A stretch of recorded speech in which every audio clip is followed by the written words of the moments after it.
आज श्री भारतवर्षीय दिगंबर जैन महासभा के सभी पदाधिकारियों और विशेष रूप से दिव्यांग को, लेकिन ये दायित्व है आपका। आपने जो यहाँ सम्मान लिया है, उस सम्मान लेने के बाद आपको अपने परिवार, अपने समाज, अपने क्षेत्र का, अपने राष्ट्र का मान रखना है।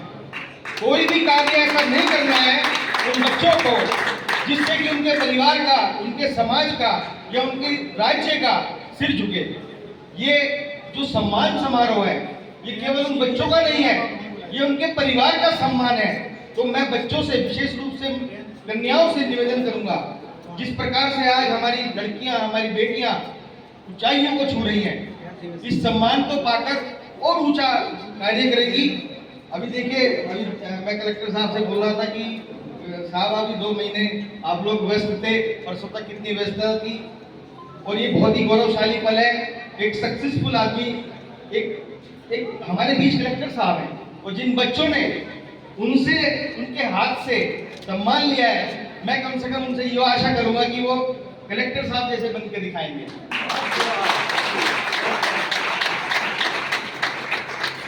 क्योंकि बहुत मुश्किल होता है ये पढ़ाई, इतना आसान नहीं होता है। और आपने देखा होगा, जब हमारे चुनाव होते हैं लोकसभा के, तो चाहे हमारे देश के प्रधानमंत्री हो या कोई भी मंत्री हो, वो आपके यहाँ जब नॉमिनेशन फॉर्म देने जाते हैं, तो आप देख सकते हैं कि वो पदाधिकारी, वो शिक्षा बैठी रहती है, और हमारे देश का सबसे बड़ा अधिकारी उनके सामने खड़ा होता है। ये होती है शिक्षा की, ये है शिक्षा। अगर शिक्षा है तो ये सम्मान भी मिलेगा, लेकिन उसके लिए आपको बहुत मेहनत करनी पड़ेगी। ऐसे नहीं हमने कलेक्टर कह दिया और बात बन गई। बहुत मुश्किलें होती हैं, रात दिन पढ़ना पड़ता है, अपनी आशाओं को, उम्मीदों को और अपनी बहुत सारे शौकों को नजरअंदाज करना पड़ता है, अपने परिवार की बातें सुननी पड़ती हैं। और आज तो फिर भी मैं कहूँगा कि भिंड में बहुत, अभी देखिए कलेक्टर साहब ने कितनी बड़ी बात कही कि पूरा प्रशासन भी उनके साथ है। पहले इतने सब कुछ नहीं होता था, हमारे समय में इतनी शिक्षा, इतनी सारी सुविधाएं नहीं होती थी। बड़ी मुश्किलों में, सीमित साधनों में हम सबको पढ़ना होता था।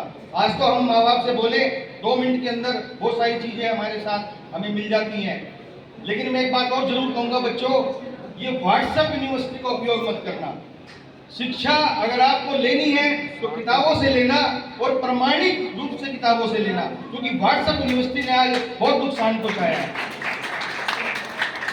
और मैं विशेष रूप से लड़कियों, बेटियों से निवेदन करूंगा, मोबाइल का उपयोग अगर आप करें तो बहुत ही सीमित रूप से करें। जब आपकी शिक्षा खुली हो, आप उसका भरपूर उपयोग करना, लेकिन मोबाइल को, उसके अंदर आने वाली जो मैसेज होते हैं, उसको एक सीमा तक ही पढ़ना, क्योंकि आपके लिए बहुत आवश्यक है, शिक्षा आवश्यक है।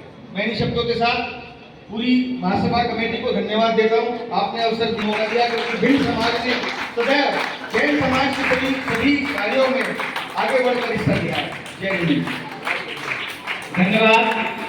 बहुत ही सार्थक उद्बोधन